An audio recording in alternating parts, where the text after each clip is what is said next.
ଗୁଣ୍ଡା ଗୁଳେଇ ଖାଇବୁ।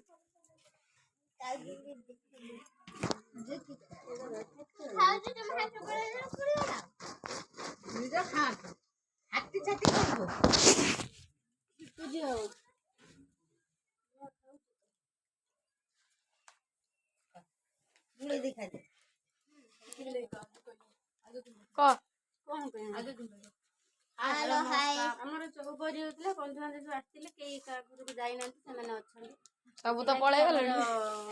ଯେହେତୁ ଅଛନ୍ତି ବଡ ହାଣ୍ଡି ବଡ ଡିସ୍ ବଡ କରେଇ ସବୁ ବସିଲେ ଆମର କିଣା ପତ୍ର ନାହିଁ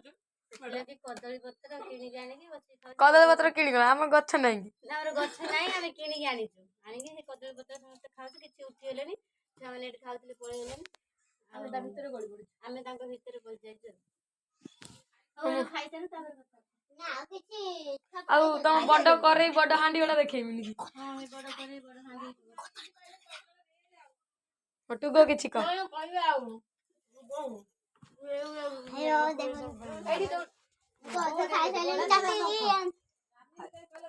କହ ଟୁଗ କିଛି କରେ ଟୁଗ ଆଉ ଖାଲି ଖାଇବୁ ଏ ଦେଖନ୍ତୁ ବଡ କରେଇ ଏ ବଡ ହାଣ୍ଡି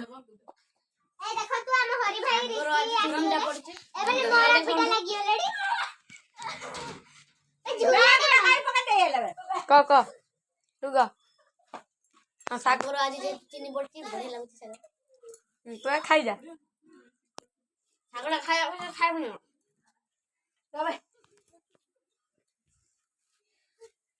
ଦେଖନ୍ତୁ ଇଏ କହୁଛି ବୋଲି ମାଛ ଯଦି